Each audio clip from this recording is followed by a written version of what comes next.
आप सभी के हृदय में विराजमान परमात्मा को मेरी राम राम। समूची अयोध्या उत्साह और आनंद की लहर में झूम रही है। जिसे देखो वही प्रसन्न है, और प्रसन्न भी थोड़ा नहीं है, बेहिसाब प्रसन्न है। पूरा नगर एक महोत्सव में परिणत हो चुका है, किंतु उधर मंथरा ने कैकेयी के हृदय में ऐसा विष भर दिया, ऐसा बीज बो दिया कि उसमें अंकुर भी निकल आए हैं। कोई नहीं जानता कि इस समय अयोध्या के अंदर एक अनहोनी जन्म लेने के लिए पूरी तरह तैयार है। बस अब उस अनहोनी के प्रसव का समय आ गया है। लेकिन अभी तक अयोध्या उसी महोत्सव में झूम रही है। प्रमुदित पुर नर नार सब सजहि सुमंगल चार। पूरे अयोध्यपुरी के जो नर नारी हैं वे मंगलाचार में डूबे हुए हैं। सुंदर सुंदर मंगलमय गीत गा रहे हैं, मंगलमय साजो सामान को सजा रहे हैं। एक प्रवेशहि एक निर्गमहि भीप भूप दरबार। भूप दरबार, राजा को जो दरबार है उसमें एक आ रहा है, एक जा रहा है, भीड़ लगी हुई है। आने जाने वालों का कोई अंत नहीं है, इतना आवागमन लगा हुआ है। उत्सव में ऐसा ही होता है, भीड़ भर गई है। बाल सखा सुन हिय हर्षाने। राम के जो बाल सखा थे, बचपन के मित्र, उन्होंने जब सुना कि राम का राज तिलक होने वाला है, वे बहुत प्रसन्न हुए। मिल 8-5 राम पही जाहें। और 10-5 लोग मिल 10-5 राम पही जाहें। 10-5 लोग मिल के राम के पास पहुंचे। बाल काल में राम खेलते होंगे उनके साथ, फिर अपनी अपनी यात्राओं पर सब निकल जाते हैं। तो वे बचपन के 10-5 मित्र इकट्ठे हुए कि चलो भाई राम से मिलकर आते हैं। प्रभु आदर ही प्रेम पहचाने, पूछे ही कुशल खेम मृदुबाने। कहते हैं भगवान राम ने उनके प्रेम को पहचानते हुए कि देखो इतने लंबे समय बाद ये आए हैं मुझसे मिलने, कितना प्रेम है मेरे प्रति इनका, उसको पहचानते हुए उनको आदरपूर्वक बैठाया, मधुर वाणी में उनसे बात की और उनकी बधाई स्वीकार की। फिर ही भवन प्रिय आयुष पाई। और फिर जो उनके मित्र थे वे राम से अनुमति लेकर लौट गए अपने अपने घर। करत परस्पर राम बढ़ाए। रास्ते में लौटते समय वे आपस में राम की बड़ी प्रशंसा कर रहे थे, बहुत बड़ाई। को रघुबीर सरस संसारा। और क्या कह रहे हैं कि रघुबीर के समान संसार में भला और कौन है दूसरा, अर्थात कोई नहीं है। सील स्नेह निभाह निहारा। उनके समान जो शीलता, स्नेह और संस्कार को निभाता है, कौन है भला ऐसा। वे प्रशंसा तो करेंगे ही, बचपन के मित्र। अब आप सोचिए कि आपके बचपन का मित्र बन जाए प्रधानमंत्री या कोई मंत्री, और आप 10-5 मित्र इकट्ठे होकर सोचे भाई चलो जाएं उनके पास, तो 2 संभावना हो सकती हैं कि या तो आपको वहाँ कोई घुसने ही ना दे, पहचाने ही ना जाएं आप, कि कौन है भैया, कैसे मित्र हैं, आपका लिस्ट में नाम है क्या अपॉइंटमेंट की, तो आपको मिलने दिया जाएगा। या फिर भूल चूक से आप प्रवेश भी कर जाएं, मित्र से आपका मिलना भी हो जाए, तो वो कहेगा हाँ अच्छा ठीक है, आए, बहुत अच्छा ठीक है। किंतु राम, वे कहते हैं राम ने जिस प्रकार से आदर सत्कार किया, बिठाया, कुशल क्षेम पूछा, ऐसा शील, ऐसा संस्कार और कहीं नहीं देखने को मिलता है। ये राम के बचपन के मित्र कह रहे हैं, मैं नहीं कह रहा। जय जय जोन कर्म बस ब्रह्म ही, और क्या कहते हैं वे सब,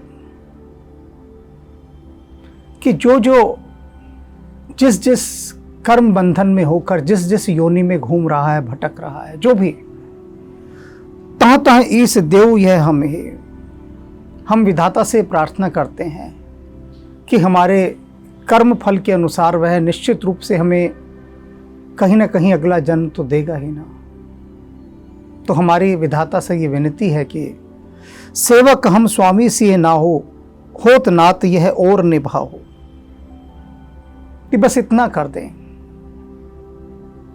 कर्म फल के अनुसार हमें कहीं भी जन्म दे दें, किसी भी योनि में दे दें। ऐसा कर दें कि वहां राम हमारे स्वामी हों। कौन राम? सियापति राम। तो सीता जी भी वहां हों और हम उनके सेवक हों। किसी भी रूप में सेवक हो सकते हैं। हम कूकर तेरे दरबार, उसके महल के बाहर उसकी रक्षा करने वाले कुत्ते भी हो सकते हैं, उसके घोड़े भी हो सकते हैं, वे गाय भी हो सकते हैं जिनका दूध जाता हो वहां, वे हाथी भी हो सकते हैं, उनके महल में काम करने वाले कर्मचारी भी हो सकते हैं। कुछ भी हो, बस सियापति रामचंद्र के हम सेवक हो जाए, उनकी सेवा में रहें, किसी भी योनि में चाहे क्यों ना हो। ऐसी कामना सभी के हृदय में है। अस अभिलाष नगर सबका हो, ऐसी अभिलाषा सब नगरवासियों में है। कैकेयी सुधा हृदय अतिदा हो, लेकिन जो कैकेयी है उसका हृदय तो जला जा रहा है, दहक रहा है। बाकी सभी अयोध्या वासियों का हृदय शांत है, आनंदित है, विधाता से मांग रहा है कि हमारे कर्म फल के अनुसार किसी भी योनि में जन्म दे देना, बस इतनी कृपा करना कि राम हमारे स्वामी हों और हम उनके सेवक। और इधर कैकेयी धधक रही है आग में। कोने कुसंगत पाई नसाई, तुलसीदास जी कहते हैं कि सत्य ही कहा है कि जो कुसंगति है उसमें पड़कर व्यक्ति विनाश को प्राप्त होता है, और उसी दिशा में कैकेयी बढ़ रही है। रही न नीच मते चतुराई, नीच का संग पाकर सारा ज्ञान नष्ट हो जाता है, सारी चतुराई समाप्त हो जाती है। इसलिए नीचता से बचना चाहिए और कुसंग से तो सदा दूर ही रहना चाहिए। सांझ समय सानंद नृप गए हूं कैकेयी गेह, सूरज छुप गया है और अब सारे काम भी निपट चुके हैं राज्याभिषेक के। अब दशरथ को होश आया है कैकेयी का, बहुत थकान हो गई। अब सारी थकानें तो प्रियतमा के निकट जाकर ही उतरती हैं, और कैकेयी दशरथ की सबसे प्रिय रानी है। तो अब अपने आनंद को बांटने के लिए दशरथ कैकेयी के पास जाते हैं। गवन निठुरता निकट किए तन धरी देह स्नेह। कैसा लग रहा है दशरथ का कि कई की ओर जाना तुलसीदास को। वे कहते हैं ऐसा लग रहा है कि जैसे स्नेह अर्थात दशरथ का रूप धारण करके, जो प्रेम है वो दशरथ का रूप धारण करके निष्ठुरता रूपी कैकेयी के पास जा रहा हो। प्रेम से भरे हैं दशरथ, और उधर कैकेयी पाषाण हृदय हुई बैठी है। उसकी आंखों में खून उतरा हुआ है, विष भरा हुआ है उसके हृदय में। कोप भवन सुन सकचे हु राहु। पहुंचते हैं दशरथ वहां पर, पूछते हैं दासियों से कैकेयी कहां है। वे सब कहती हैं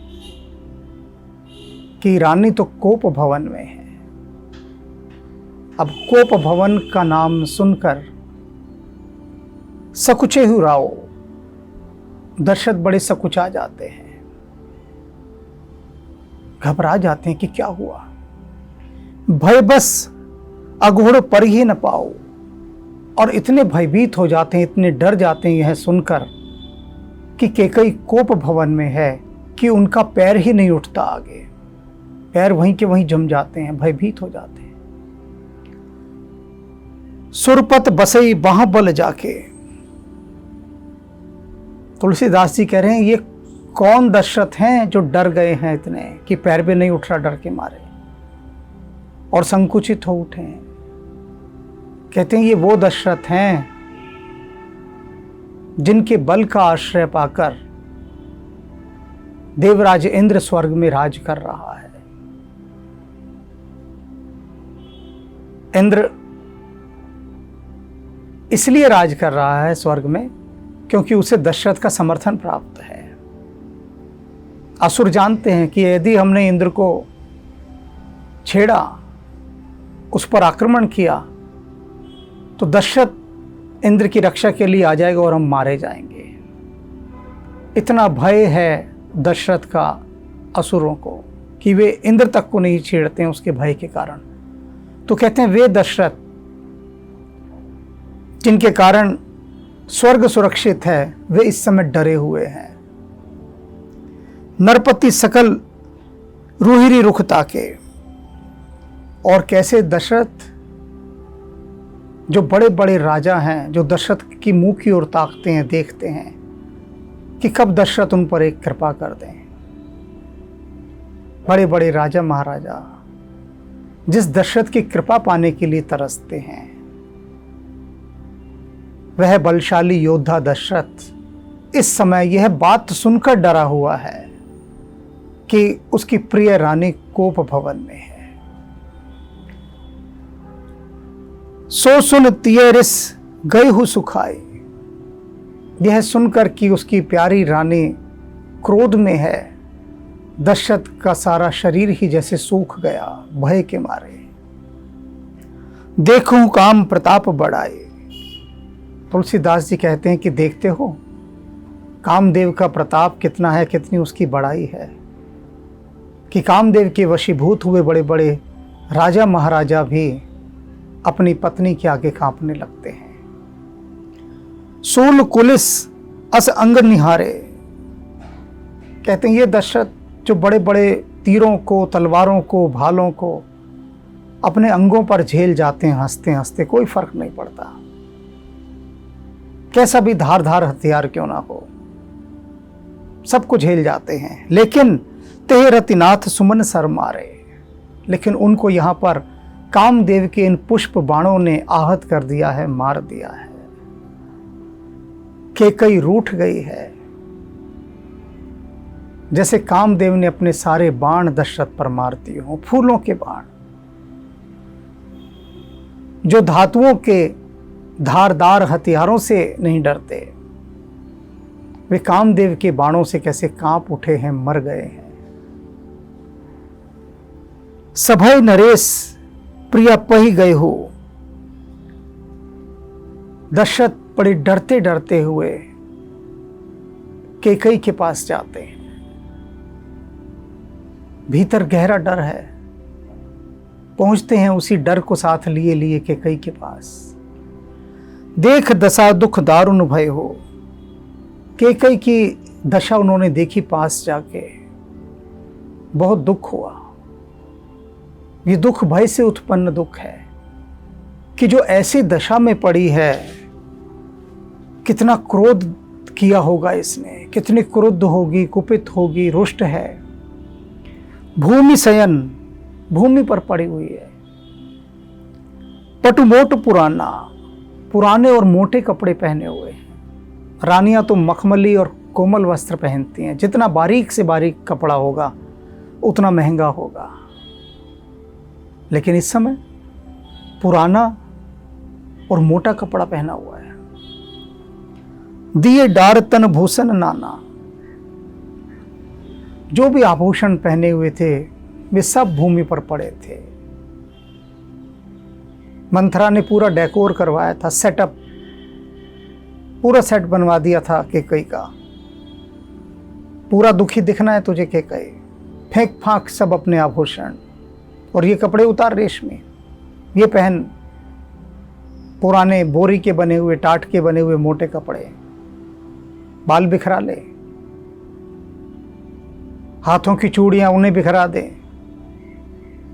और भूमि पे पड़ जा औंधी, और देखते ही तुझे ऐसा लगे कि तू मरी हुई पड़ी है। पूरा ऐसा मंथरा से सेटअप लगवा दिया उसने।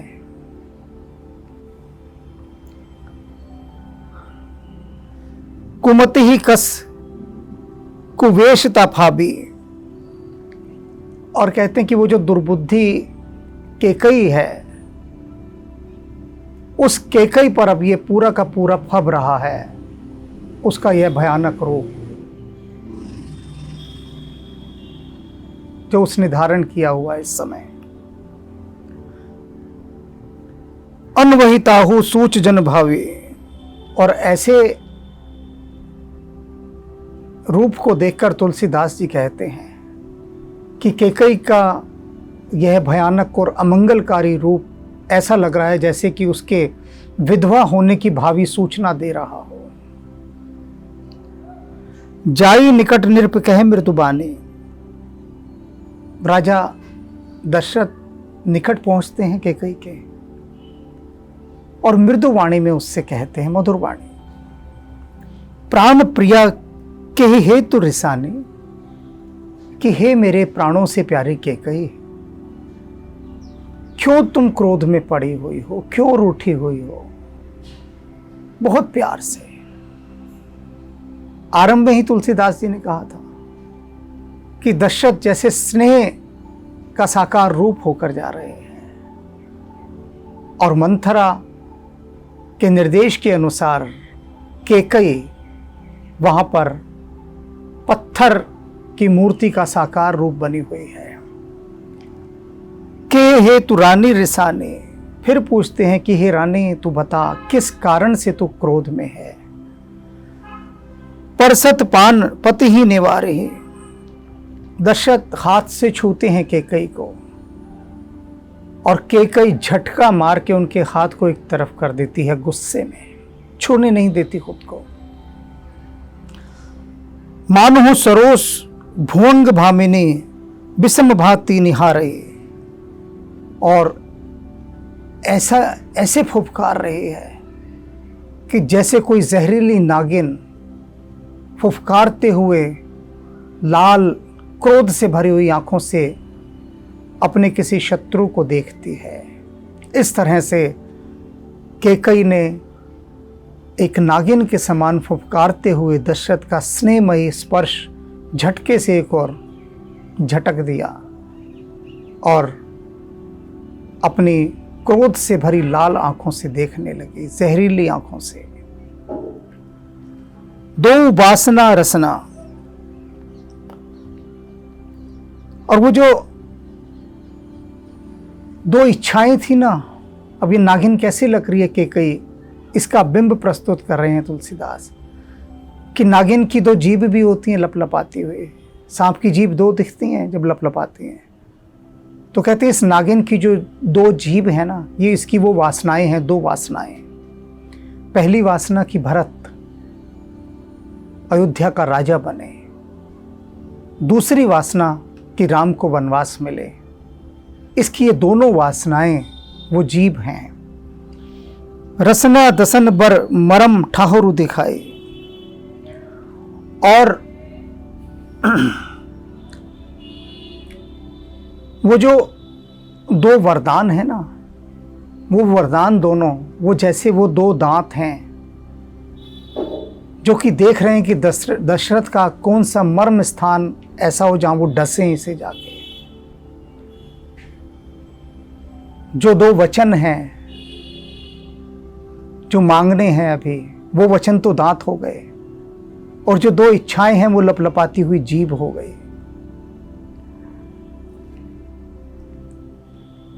तुलसी निरपति भवतव्यता बस काम को तुक ले खाई। तुलसीदास जी कहते हैं दशरथ को क्या दिखाई दे रहा है? जो दिखाई दे रहा है उसको सुनकर आप हैरान हो जाएंगे, बहुत हैरान हो जाएंगे।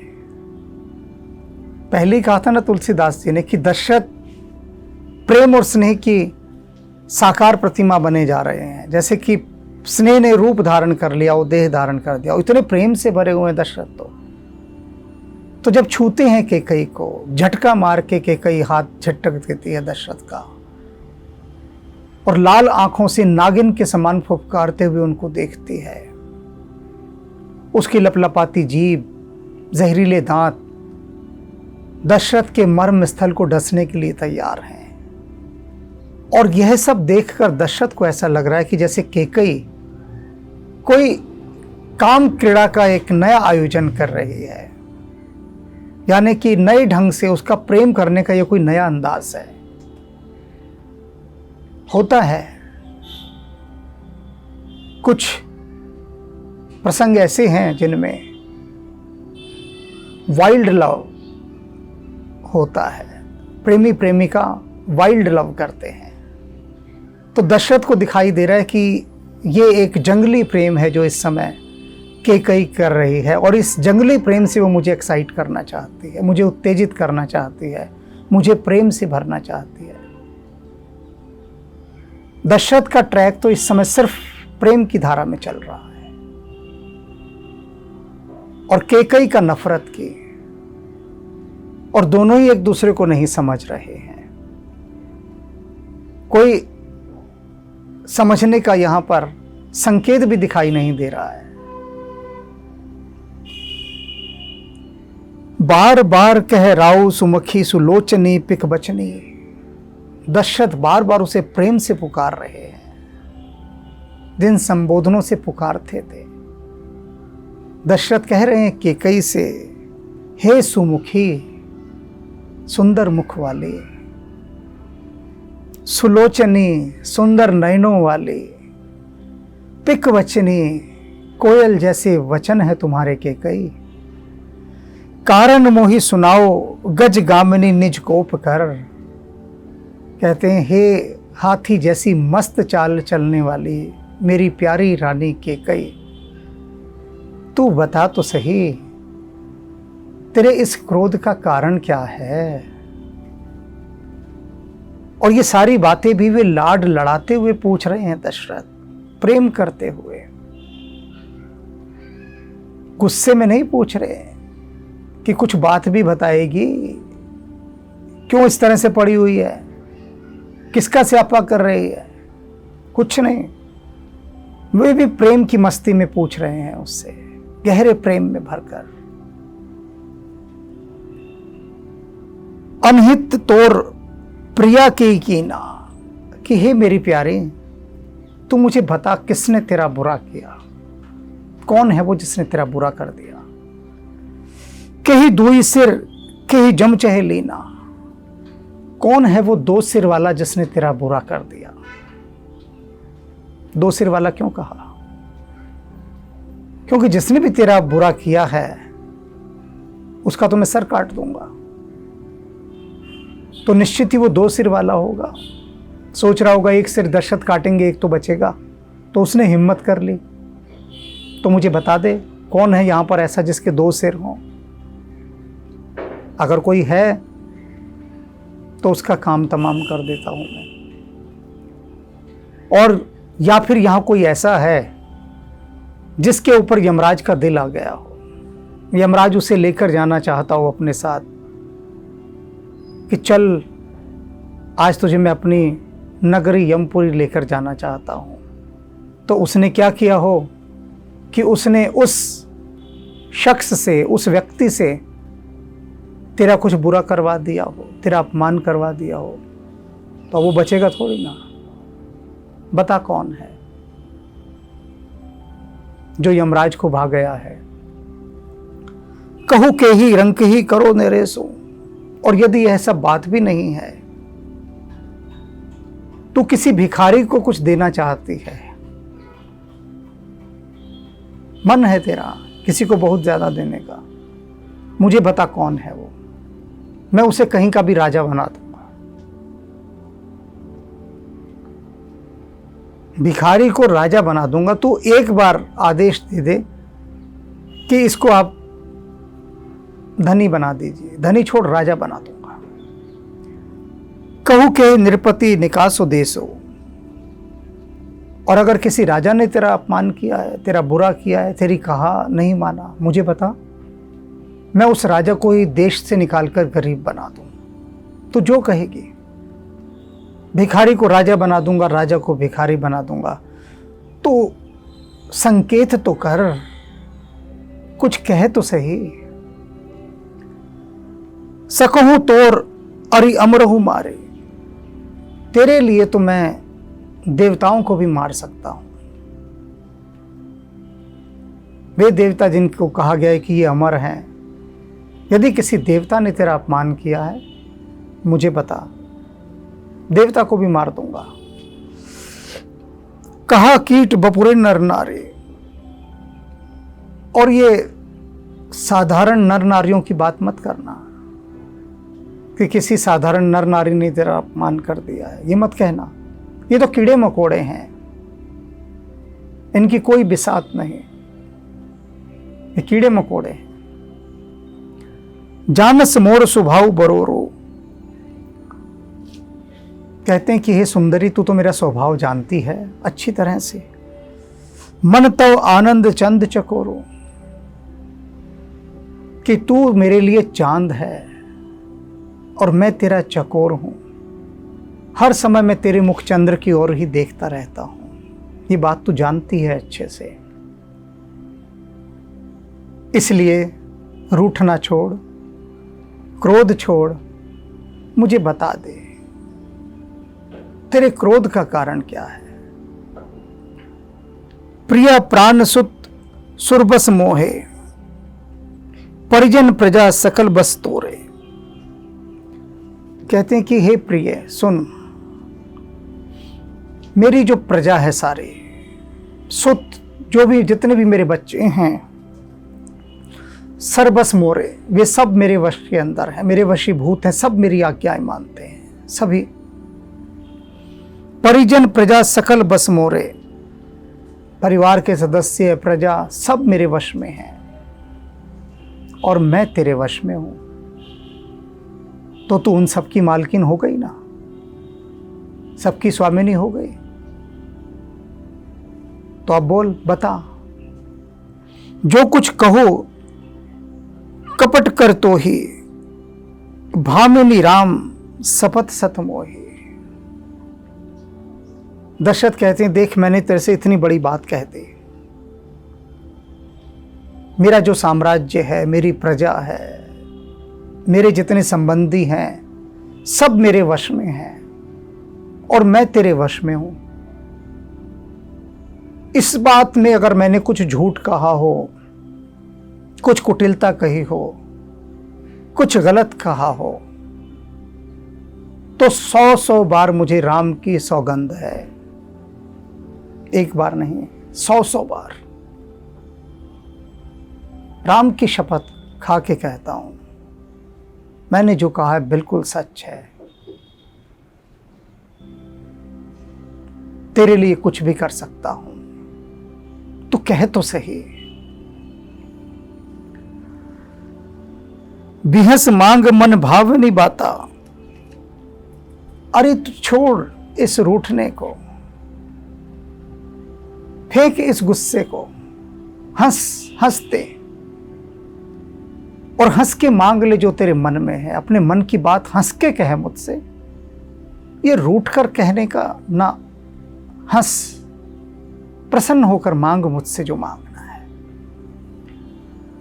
भूषण सजई मनोहर घाता,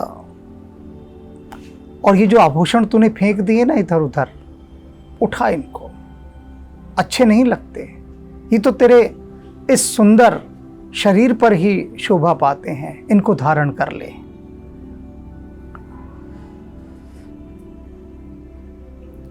घड़ी को घड़ी समझ जिए देखो, और कहते हैं तू घड़ी या घड़ी तो देख लिया कर, ये कोई समय है ऐसा करने का? इस समय तू रूठ कर बैठ गई है, तुझे पता भी है ये समय तो उत्सव मनाने का है, रूठने का नहीं है। तो समय का तो विचार किया होता, तब कोप करती, तब रूठती। यह रूठने का समय है क्या? उठ, आभूषण पहन, प्रसन्न हो, मांग जो मांगना है।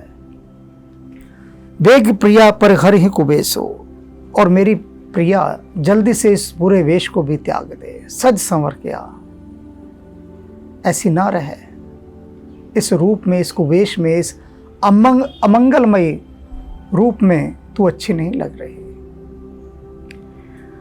अब कितना लाड लड़ा रहे हैं दशरथ कैकेयी का,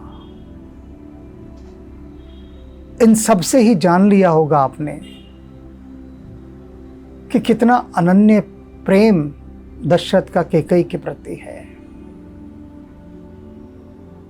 यहां एक बात तुलसीदास जी सिखाना चाहते हैं कि अनेक पति अपनी पत्नियों से बहुत प्रेम करते हैं, और वे पत्नियां हर समय उनको दुत्कारती रहती हैं, नीचा दिखाती रहती हैं, कुसंग में पड़ने के कारण। और ठीक इससे विपरीत भी होता है कि बहुत सी पत्नियां अपने पति को बहुत प्रेम करती हैं, सम्मान देती हैं, आदर देती हैं, और पति उनको पांव की जूती समझते हैं। कुसंगति के कारण, अहंकार के कारण, अज्ञान के कारण, लोगों के भड़काए जाने के कारण, और अपनी शुद्धता के कारण, मन की नीचता के कारण, और अपना ही घर जलाते हैं। यहां आप देख रहे हैं सम्राट हैं दशरथ, और भी रानियां हैं, उपरानियां हैं, दासियों की तो कमी नहीं है कोई। ये भी कह सकते हैं भाड़ में जा, तू पड़ी ऐसी तो पड़ी रहे, मेरे पास और बहुत सारी रानियां हैं, मैं उनके पास चला जाता हूं, कमी है मुझे रानियों की। लेकिन नहीं, ध्यान देने वाली बात यहां पर यह है कि कैकेयी को वे छोड़कर नहीं जा रहे हैं। दशरथ का यहां वह अनन्य प्रेम जो कैकेयी के प्रति है वह दिखाई दे रहा है।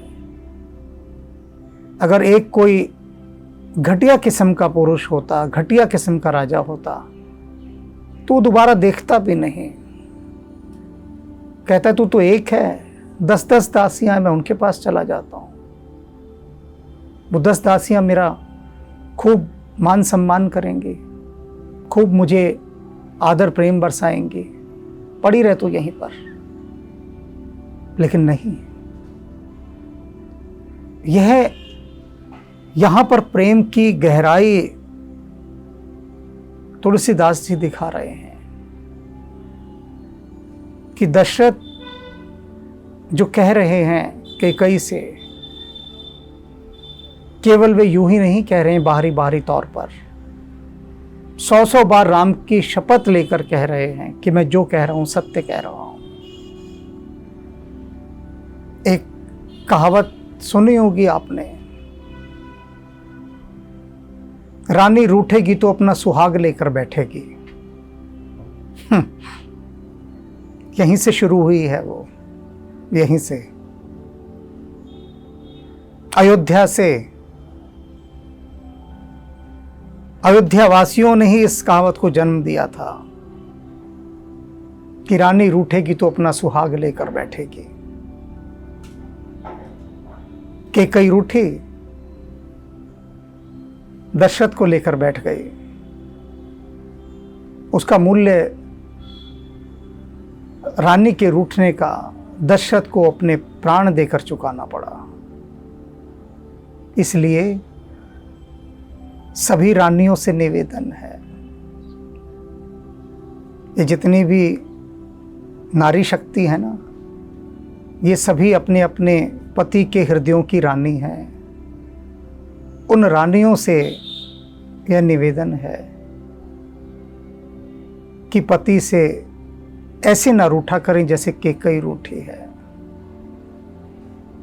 और वे जो पति राजा के रूप में हैं, उनको भी समझाता हूं कि अपनी रानियों का ऐसे लाड लड़ाओ जैसे दशरथ इस समय कैकेयी का लड़ा रहे हैं। दोनों को समझा दिया है, जो ना समझे वो अनाड़ी है। राम राम।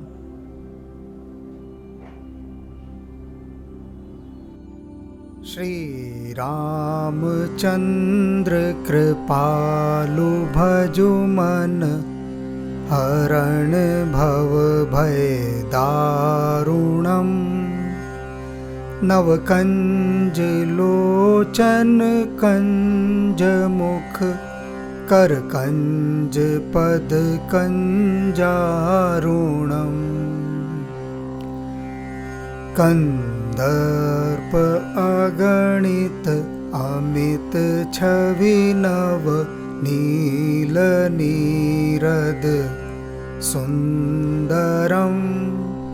पटपीत मानहु तड़ित रुचि शुचि, नौमि जनक सुतावरम्।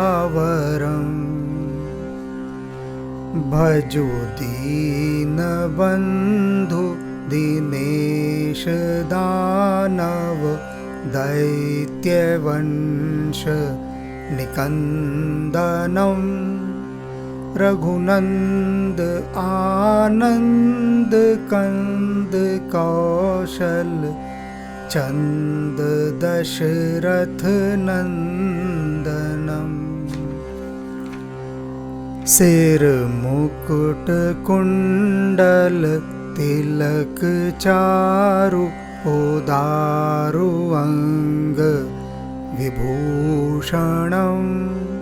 आजानुभुज शर चाप धर, संग्राम जित खर दूषणम्।